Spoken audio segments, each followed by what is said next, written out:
কারণে যদি সংসদের ভিতরে আমরা এর জনগণের এই প্রত্যাশা বা আকাঙ্ক্ষার বাস্তবায়ন না পাই, তখন স্বাভাবিকভাবেই আমাদেরকে রাজপথে তখন আন্দোলনে যেতে হবে। আমরা শপথ নিয়েছি, আমাদের শপথের কি হবে?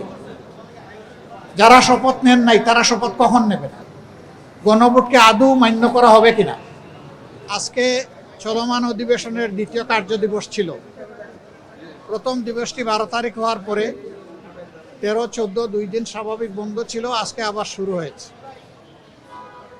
আজকের দিনের কর্মসূচিতে প্রেসিডেন্টের ভাষণের উপরে ধন্যবাদ প্রস্তাব ছিল, 71 বিডিতে কিছু নোটিশ ছিল, প্রশ্ন উত্তর ছিল। আমরা শুরুতেই পয়েন্ট অফ অর্ডারে দাঁড়িয়েছিলাম। আপনারা জানেন যে 12 ফেব্রুয়ারি এখন ঘরেই হবে বিয়ে বাড়ির পোলাও, যদি থাকে আকিজ এসেনশিয়াল সুগন্ধি চিনি গুঁড়া চাল।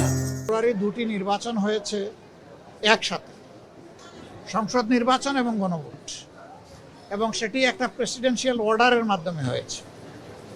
এটা স্বাভাবিক সাংবিধানিক ধারাবাহিকতায় হয়নি। সেখানে অনেকগুলা কথা ছিল, শর্ত ছিল। টোটাল 15টা আদেশ সেখানে দেওয়া হয়েছে একই দিনে। এই আদেশগুলো ছিল গণভোট সংক্রান্ত ম্যাক্সিমাম, আর সাধারণ নির্বাচনের সাথে ছিল। এখানে উল্লেখযোগ্য কয়েকটি জিনিস ছিল। এর মাঝে ছিল যে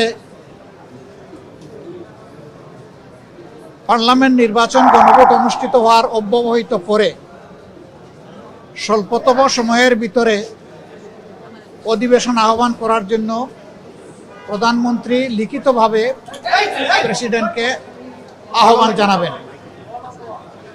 তাই করেছেন, কিন্তু তিনি একটা করেছেন আর একটা করেন না। এটা আমাদের কাছে মনে হয়েছে।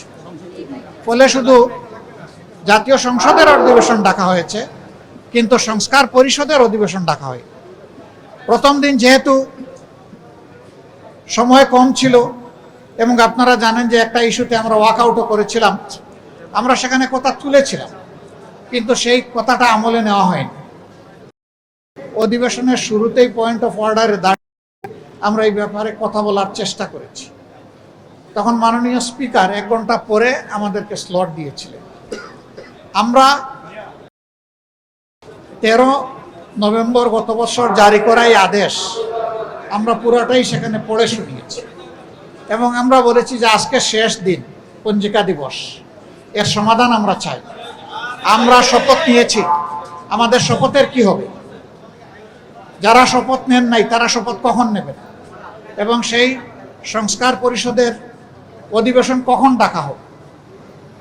গণভোটকে আদৌ মান্য করা হবে কিনা? 70% জনগণ সংস্কারের পক্ষে গণভোটে রায় দিয়েছে। সেই গণভোটের শেষ অবস্থানটা কি হবে? এই সমস্ত বিষয় পয়েন্ট অফ অর্ডারে দাঁড়িয়ে বলার পরে মাননীয় স্পিকার বলেছেন যে এই ব্যাপারে আপনারা সুনির্দিষ্ট নোটিশ দিলে আমরা বিষয়টা বিবেচনায় নিয়ে আলোচনা করব। আমরা এখন নোটিশ প্রদান করব। আমরা নোটিশ করে সংসদের ভিতরেই এর সমাধান আমরা করতে চাই, কিন্তু কোনো কারণে যদি সংসদের ভিতরে আমরা এর জনগণের এই প্রত্যাশা বা আকাঙ্ক্ষার বাস্তবায়ন না পাই, তখন স্বাভাবিকভাবেই আমাদেরকে রাজপথে তখন আন্দোলনে যেতে হবে। কিন্তু আমরা ওইটা চাই নাই। আজকে যেহেতু আমরা বিষয়টা উত্থাপন করেছি, মাননীয় স্পিকার যেহেতু এটা বিবেচনায় নিয়েছেন, নোটিশ দিতে বলেছেন, সেই ধারাবাহিকতা এখন এটা চলতে পারে। এটা আমরা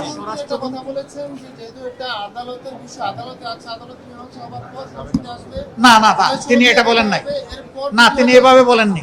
তিনি বলেছেন এই ব্যাপারে শুনেছি আদালতেও আশ্রয় নেওয়া হয়েছে, আমি সঠিক জানি না সেইটা কোন কি হবে না হবে। তিনি এই ব্যাপারে ক্লিয়ার কিছু বলেন। আমি কার্য উপদেষ্টা কমিটির বৈঠকে বিষয়টি নিয়ে আলোচনা করার কথা বলা হয়েছে, আহ্বান জানিয়েছেন আপনাকে যে আমরা এটা কার্য উপদেষ্টা কমিটির বৈঠকের সাবজেক্ট মনে করি না।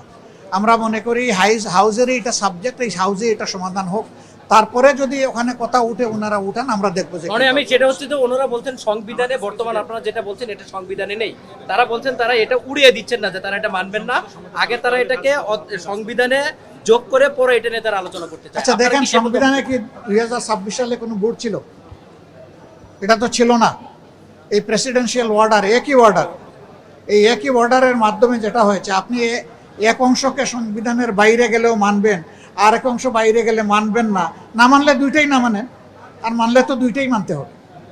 তার মানে আপনার কি সংসদে আলোচনা এবং করবেন? একটা কথা আছে যে পাবলিক অপিনিয়ন বা উইল হইল সুপ্রিম কনস্টিটিউশন। তো সেখানে গণভোটে আপনি রায় নিয়েছেন, গণভোটে তো ওনারাও সম্মত, আমরাও সম্মত। আমাদের দাবি ছিল গণভোটটা আগে হোক, আর ওনাদের দাবি ছিল একই দিনে হোক। ওনাদের দাবি বাস্তবায়ন হয়েছে, ওনারা তো গণভোট চাই না এটা তো বলেন নাই, এবং গণভোটে বিজয়ী হয়েছে সংস্কারের পক্ষের প্রস্তাব। আপনারা কি বিশ্বাস করেন সরকার শেষ পর্যন্ত আপনাদের দাবি মেনে নিয়ে যে আপনারা আমরা বিশ্বাস করতে চাই।